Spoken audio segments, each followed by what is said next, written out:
Hey everybody, how's it going? If I sound a little off today, it's because I am. I don't know what's going on. I just woke up about 3 days ago and I didn't feel very good, and I still don't. And you can probably hear it in my voice. My voice is probably, this looks like a little off here. My voice is a little raspy. Been doing a lot of yard work getting things caught up.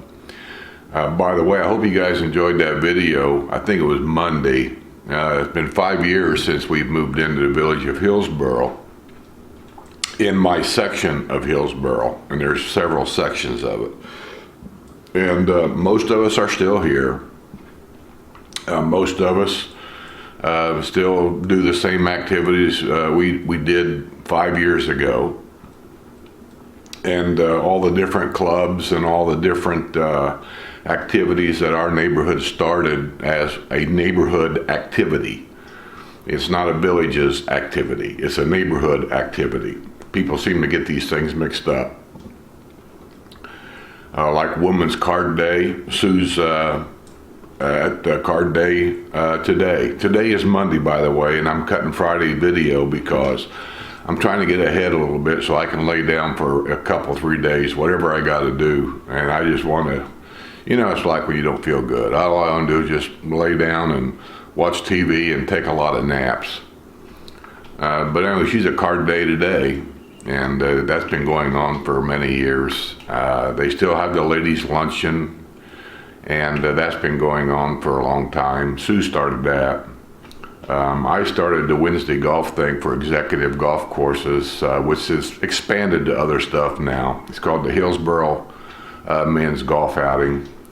I've dropped out of doing that. I don't do it anymore. I give up on it. It just got to be a problem, and so I just backed out. But it's still going on. A friend of mine took over, and they have their own little things that they do now. I hope they have fun doing it. I don't go to Men's Beer Day anymore because it just got to be an issue with me, and I'm just not going to go anymore. I've been losing some weight, and which is good, I guess. And so anyway, that's the update of what's going on. So since we got back from our little trip, and I'll just mention this, if you're interested in RV travels, or me and Sue and what we go through on this RV, go to our other YouTube channel and subscribe. I could use a bunch of subscribers there. I don't have nearly enough, which really shocks me. I would have thought I'd have got over 1,000 real quick, and I'm not. So I'm kind of shocked about the whole thing, but anyway. Skip and Sue RV Adventures. The link is below each and every one of my videos here on this YouTube channel. And don't forget to hit that subscribe button. And you're also supposed to click that little bell. That way every time I post a new video, you'll be notified. But hit the subscribe button. I can't even begin to tell you how important that is. I make a little bit of money, like all other YouTube people. The little bit of advertisements, you see on here once in a while, I get paid for that. And you have to have at least 1,000 subscribers and something like 4,000 viewing hours in a 12-month period to be able to what they call monetize your channel. And that's so you can allow advertisement, a little bit of advertisement, to skip advertisement, the other stuff. When I say skip advertisement, I'm talking about, you've seen the advertisement where the skip button comes up down there. Well, that's just called a skip advertisement. You can skip, you watch like 3 or 4 seconds and you can skip it if you want to. Well, I get paid for that 3 or 4 seconds. It's not a lot of money, trust me, it isn't. But every little bit helps. And so I need at least 1,000 subscribers to be able to allow any kind of advertising on that channel. I'm watching this little bitty baby lizard. It's that time of year where these geckos here, we call them lizards, but they're geckos. They lay eggs, and they lay them. I keep seashells in our front flower bed, little seashells.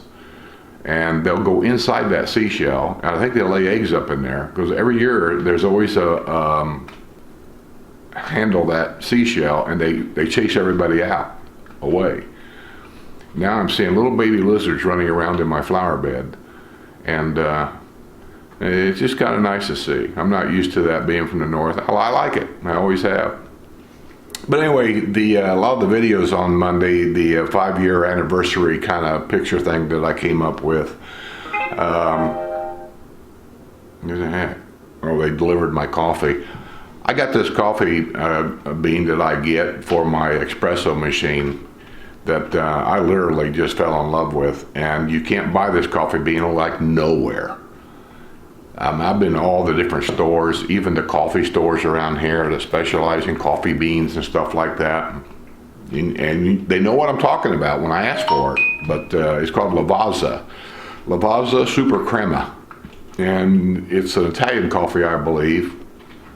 And it has basically no oils on it. I don't want any oils on my bean. How you can tell is you take a coffee bean and look at it. If it's shiny, it's got oils on it. I don't want that because this is an expensive machine I've got, and the instructions state several times really not to use those beans. I can use them, but the problem is the oils get inside the machine. Over a period of time they build up and they clog the machine up, and now you're getting into expensive repairs. So I stay away from those. And Lavazza Super Crema coffee, man, has got such a flavor. It's has such a good crema. If you don't know what crema is, then obviously you're not what I would call a coffee fan, or I'm kind of persnickety about a lot of things, and coffee's one of them. Let's get on with a little bit of the news here and get away from all this. But don't forget, Skip and Sue RV Adventures. I'll be posting stuff on there. I do questions and answers on there also. But it all pertains to basically the RV. I have questions a lot from my subscribers because I won't get into it here. Because I need answers sometimes because I don't know. And I'll be the first to admit it. Okay, news, the Village's news. Wildwood commissioners Monday approved the site plan for a 398-unit apartment complex at Trailwinds Village, less than a week after Village of Tamarind Grove residents raised concerns about the project. Yeah, over there where they built the new Lowe's over at Trailwinds, that is not part of the Villages. It's not golf cart accessible over there. Borders parts of the Villages, Sand Hill Golf Course, and then behind it is Tamarind Grove. Back there where Tamarind Grove is, they're going to build apartment complexes back there, and I think they're going to be multi-story. They don't like the idea that somebody on the top floor can look over their fence and see in their backyard. I wouldn't like that either. And I always said I don't like the idea of an apartment building going up next to me, period, especially when it's not part of the Villages. They're going to have all kinds of problems back there. Kids coming in with their radios way too loud. It's just going to be a problem. You can just imagine what the problem's going to be. And now they're talking about putting the garbage compactors back there. And that's a concern. That's going to make a lot of noise. Dump trucks and garbage trucks coming in, backup beepers and all these kinds of things. And now they're talking about also a pumping station back there of some kind, and a emergency building. They said the emergency building would be powered by a generator, and all these poor people at Tamarind Grove are going to be listening to all this noise, literally. So my advice to them, dump them places. Get out of there. Get out of there now before they start building this thing, and get them places sold. I just wouldn't have nothing to do with it, and that's my honest opinion. I wouldn't have nothing to do with it. Health and Wellness Supermarket will anchor a new shopping center. Health and Wellness Supermarket will anchor a new shopping center being built on U.S. Highway 27 and 441 in Lady Lake. That'll be up by Spanish Springs. I don't know where it's going to be built exactly. The Bench Group of New York is the developer of Lady Lake Commons Shopping Center, which is currently undergoing site preparation at the southeast corner of the intersection U.S. Highway 27 441 and Fennell Boulevard. A rendering of the Earth Fair store coming to the Lady Lake Commons Market. The chain's first store opened in 1975 in Asheville, North Carolina. The Earth Fair supermarket will occupy 24,010 square feet of the shopping center. And let's see here. By the way, I'm getting this news from the villagesnews.com, which all of you out there can do that yourself on the computer or your cell phone. Some of the news you get there is up to date. Other news that you get on there is could be a couple, 3 days old, sometimes even older. I kind of weed out the ones that I know are older. No more 24/7 emergency care available for pets in the villages. Around-the-clock emergency care for pets will no longer be available in the villages as the Buffalo Ridge Animal Hospital has decided to end its 24/7 service.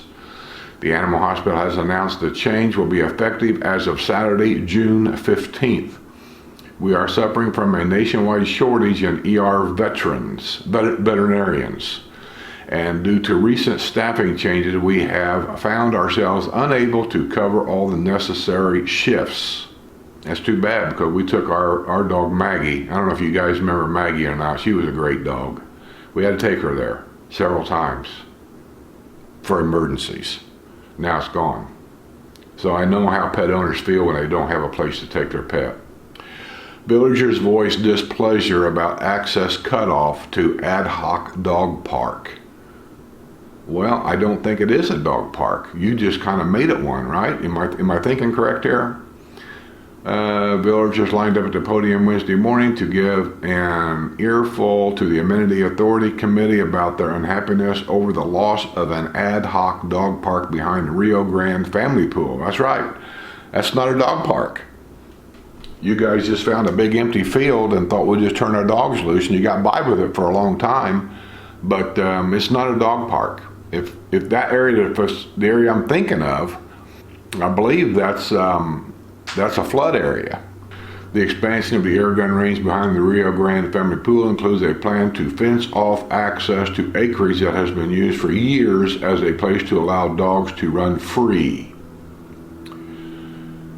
Residents lined up to complain about the quality and safety of the village's official dog parks, questions the usage of the air gun range, and wanted to know about the developer's role in limiting access to acreage. Well, I don't know the answer to all that, but let their dogs run free. I'm pretty sure that everybody in the villages signed a paper stating the fact that you would follow the rules set forth in your district. And unless I'm mistaken, every district in the villages, there's a rule in there that says your pet, not dog, pet, that includes cats, whatever, that outside your home must be on a leash. So the idea of saying this is a place for my dog to run free, if that's village's property, is in violation of the village's rule already. And I'm not sure you're going to have a leg to stand on. Listen, I understand what you're saying, and I understand it. I'm a dog owner myself. I like dogs. I have nothing against dogs, or cats for that matter. But a rule's a rule. And you said you'd follow the rules. You know, you can say that, like driving a car, you can say I'm in a hurry, I'm late for work, I got to go to work. So that's why I run that stop sign. You get my point? Villages firefighters swing into action to rescue kitten trapped in small pipe. Oh, look at a poor little kitty. I don't know if I can show you that or not. You see him? See me stuck? He's stuck in the pipe. Poor guy. Just a kitten, I can tell. Some kittens are so curious, they get in the darndest places. We had them on the farm. I can't even begin to tell you what we had to watch out for. Popular daytime cafe coming to Trailwinds Village.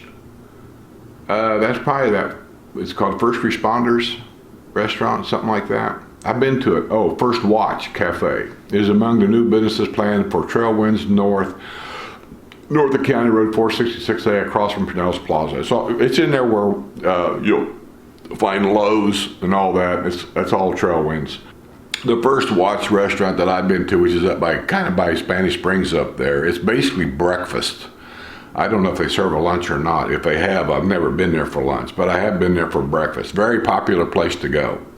I understand the group of people that own it and operate it are either retired, I think, or maybe they're still active duty, I don't know. First responders of some kind, firefighters maybe. And they started that restaurant. And the money's used for, I don't want to go out on a limb here, but the money, I think, is used for a lot of charitable things. And I'm not sure what they are either. But anyway, apparently they're going to start another one down there at Pinellas. Once again, it's not golf cart accessible. The one they have up there at Spanish Springs is. This one is not. You know, in the villages, it's very important to know whether these things are golf cart accessible or not accessible. Because most people that move to the villages, I'm one of them, they come here because of the golf cart roads. We can literally live here without a car. Now, we can't travel to Georgia or nothing like that, no. But I don't need a car. If something should happen to me where I can't drive a car for whatever reason, I can drive a golf cart within reason. You know, with the comments sometimes, don't be stupid. I mean, if you're blind, obviously you can't drive a golf cart.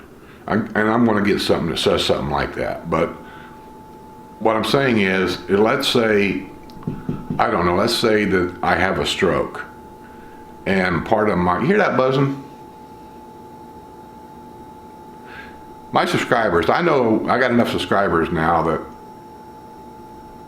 it's in this refrigerator out here in my lanai. I keep all my beer out here. It's a great refrigerator. It's not that old. It's only a couple years old. But since it was brand new, maybe I should have took it back, but I didn't. It's a portable refrigerator. It does a great job. I mean, I can turn this refrigerator down to the point where it'll actually start freezing stuff in there. But I keep it around 36, 38-ish. Does a great job. I have no problem with it. Except when it comes on. You hear that buzzing? It's almost like a fluorescent bulb that's gone bad. You hear that buzzing in a fluorescent light? If any of you guys know, and I've looked on the back of it, and I've taken my hand and I've felt lines and the motor and stuff, and I can't seem to make a difference in it. I'd like to figure out what it is, if I can, to quiet it down or to even do away with the buzzing. And you guys know what that is. Email me, comment, something. Let me know what that is, and I'll check it out and see if I can fix that. Because it's just nerve-wracking. So anyway, I forget what I was talking about. It makes no difference. I'm not feeling good, so just excuse me. Whatever I was talking about, Wildwood police officer honored for rescuing 9-year-old girl. Villagers' golf cart stolen at Brownwood. You know, I mentioned this. Obviously, this person here is not a subscriber of mine because I mention it all the time, and here's a good reason, another one. Listen, this is a retirement community. It is. But the squares are open to the public. Anybody can go down there from anywhere and listen to the music and dance and go to the movies, and it's like any other town. It's no different. The only difference between our town, squares, a town, Brownwood town, Lake Sumter town, Spanish Springs town, let's put it that way. Instead of, we call it the squares because that's where the squares are at. It's a town. They're open to the public. Whatever problems you would have in your town, USA, you can have the same problems here. We generally don't have near as many, but we do have them. Do not leave your key in your golf cart. Do not leave any personal items in your golf cart. Whatever you do when you go downtown, and this is just, I'm talking to the golfers. Take your golf clubs off of your cart and put them in the garage. Unless you're going to park that golf cart somewhere where you can keep an eye on it. Putters disappear. Drivers disappear. And that's where the big money's at, isn't it? The putter and the driver. Golf carts, like here, disappear. So just be very careful, that's all. Maryland man arrested twice in 24 hours at hotel in the Villages. La Hacienda Hotel. I stayed there many, many years ago when I was checking this place out. What makes La Hacienda and also the Holiday Inn Express up there, and I think there's a Days Inn up there too, I think. Nice is the fact that if you just want to kind of check the Villages out, you can stop there for, say, overnight, just one night on your way to Disney World, let's say, and you can literally walk downtown to Spanish Springs. And you can kind of see the squares, see the town, have a bite to eat, and just kind of get a little bit of a feel of how it is in the villages and retirement areas and how things are. Talk to people. They're more than glad to talk to you and give you some ins and outs of what's what, their opinions of it, like my opinion of it, and things like that. So, you know, then La Hacienda, I liked them because all the rooms are basically suites. They all had a kitchen. They all had stuff. And I stayed there, I can't tell you how many times. I also stayed at the Holiday Inn Express. The nice thing about Holiday Inn Express is they have a free breakfast that's not too bad. I don't believe La Hacienda had any kind of a free breakfast. If they did, I never got one. Nice places to go. Lightning strike, sparks blaze at home in village of Poinciana. Yeah, for those of you that may or may not know, I'll say it again, that Florida is the lightning capital, I believe, of the world, but at least in the United States. There's more lightning strikes in the state of Florida than anywhere else. So just know that coming in. People are always worried about hurricanes. They're always worried about sinkholes and things like that. And actually, I think we have more of a problem here with lightning strikes than we do anything. Now, that leads into another little subject that's got pros and cons on both sides of the fence. Lightning rods. Would I recommend them or do I not recommend them? I am not an expert about that. I can tell you I'm not going to have any because, and here's my reasoning, and only my reasoning for me, is that I lived on a farm basically my whole life. My dad had a farm. So basically, I guess you can say I'm a country boy. And our neighbor had lightning rods on his barn where he stored hay. And that's not unusual to go out and see lightning rods on storage barns in the country in Indiana. But he raised a lot of cattle. Today you don't see very many cattle farms in Indiana anymore, but back then it was a lot of hog farms and a lot of beef, raising beef, cattle farms. And so he had barns, huge barns, full of hay. I mean, from by the time the end of harvest season came around, his barns were full from the floor to the rafters. Back in the day when you actually had to stack the bales. Today they use round balers and things like that. So he had lightning rods put on his barn because if lightning was to hit his barn and he lost a barn full of hay, he's got some serious trouble because now he's got cattle he needs to feed and he has no hay. So anyway, he had lightning put. I can tell you that my dad, I never observed it, had made the statement, and I remember him and Howard talking. They were good friends. They talked all the time. And as a kid, I'd listen to him. Howard said that he thinks those lightning rods saved his barn many times because he could hear the lightning ping. When it would hit the lightning rod, he could hear this ping. And he said, I think it saved my barn 100 times. Now, we had cattle. Not as many as him, but we had a lot of cattle. I'd say maybe 30 head. And we baled hay, and we kept a lot of hay. We never had any lightning rods on our barn. And we never had any kind of lightning strike our barn, by our barn, near our barn, ever. So Dad's theory was that the lightning rods attracted lightning, and not having a lightning rod didn't. Even though you're still playing the odds that lightning won't strike my barn. But it could. But it never did. Every year, I know Howard said that lightning hit his lightning rods all the time. So I never got lightning rods here. None of my neighbors have lightning rods here. We've never had an issue. Interesting fact. I won't mention names or where, but I got a neighbor that when he bought his house brand new, first thing he did was put up lightning rods all around his house. That's fine. You know, that's his, you're allowed to do that here. So he does it. Like a week later, the fire trucks are coming up to his house, and was a small little attic fire of some kind.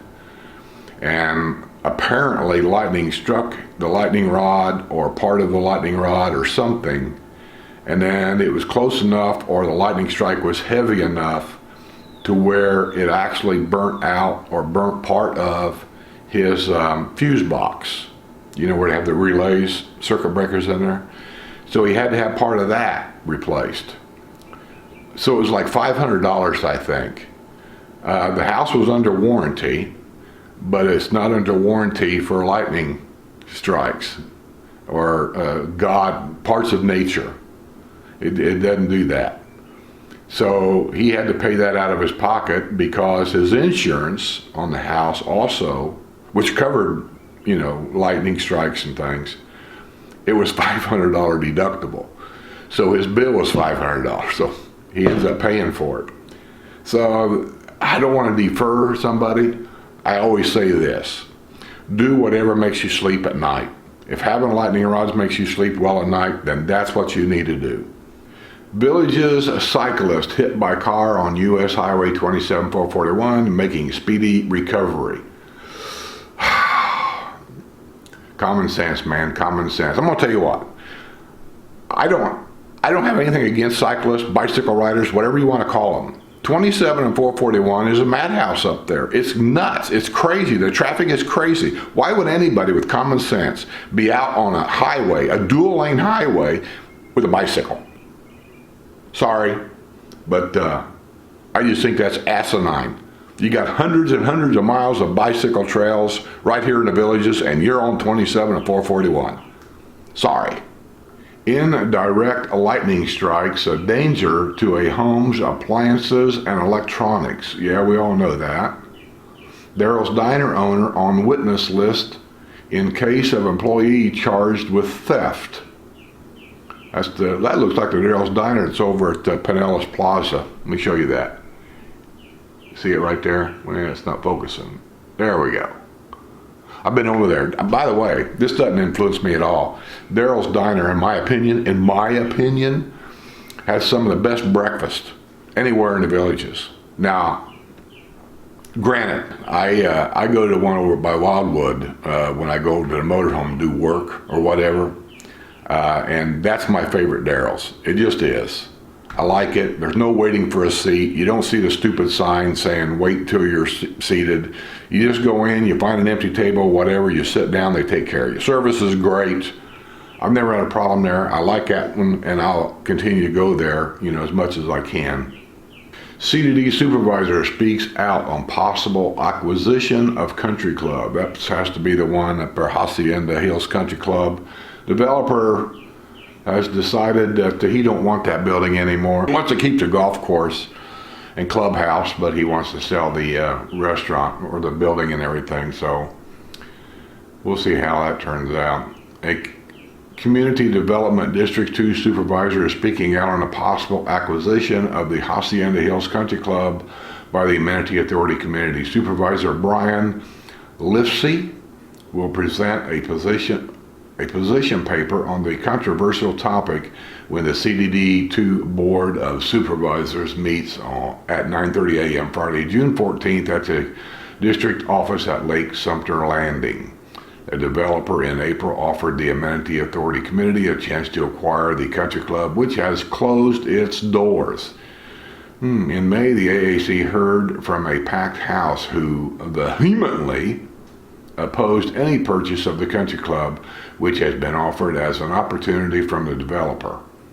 Many of those who spoke out said they want a restaurant at Hacienda Hills, a similar sentiment that was expressed in 2013 when the AAC purchased the club in El Santiago for $350,000 and then demolished the building.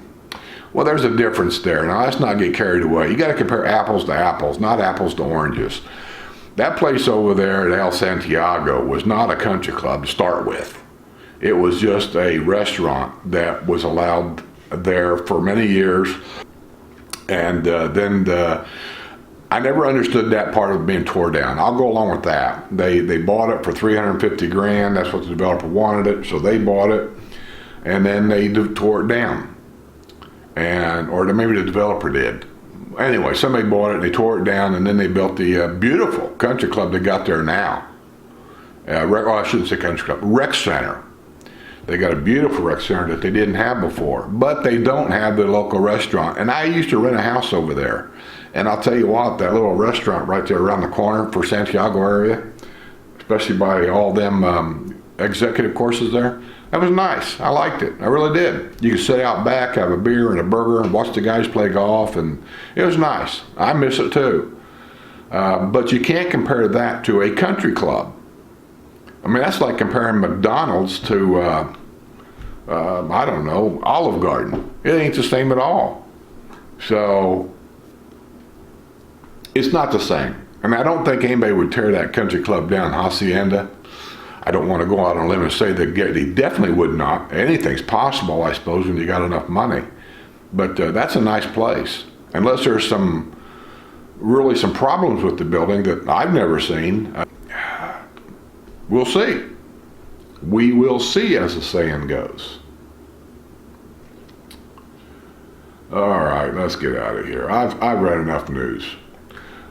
Okay, we're done. I'm going to go in there and I'm going to relax. I'm going to drink a couple of beers, probably take a couple of naps. I'm going to download this. I'm going to edit it. I'm going to get it put on YouTube for Friday. It may not be the best edit, but I'm going to do whatever's quick and easy and get it done. I've made a couple of phone calls up to the RV shop. I'll post a lot of this on the RV channel so you'll all know. Don't forget, if you want the Inside the Bubble book, get them ordered now, so I can get them shipped out. I still have a few of those villages maps left. I've shipped a bunch of them out for the Patreon page people. I've shipped some of the books out for Patreon page people. Little hint, if you want a discount on them books, go to Patreon page and join one of those levels. The level 1, which is only $2 a month, you're not going to get a discount for that. But level 2, which is $5 a month, I think you get a 5% discount on the book. Level 3 is I want to say a 10% discount on the book. So that would be, like $4. And then level 4, which is the big discount, they get like a 30% discount. So maybe level 3 is 15% discount. Yeah, go look at them, you'll see. But level 4, they fit the 30% discount on all merchandise. I believe that one's sold out. I don't believe you can get in that membership anymore. But level 3, I think there might be one opening left. And then level 2, I don't know. I haven't paid attention. Anyway, my point is this. Go over there, join Patreon. If you're going to order the book or anything, go there, join Patreon, then send me an email from there. You have to put your mailing address and stuff on it. Get the discount. Then in some cases, the discount may even pay for the month's membership there. I may just take advantage of it. You see what it is. Okay, I'm going to get out of here. You all have a good day. I'm just going to go take a couple aspirin and sit back in the air-conditioned house. See you all on the other side.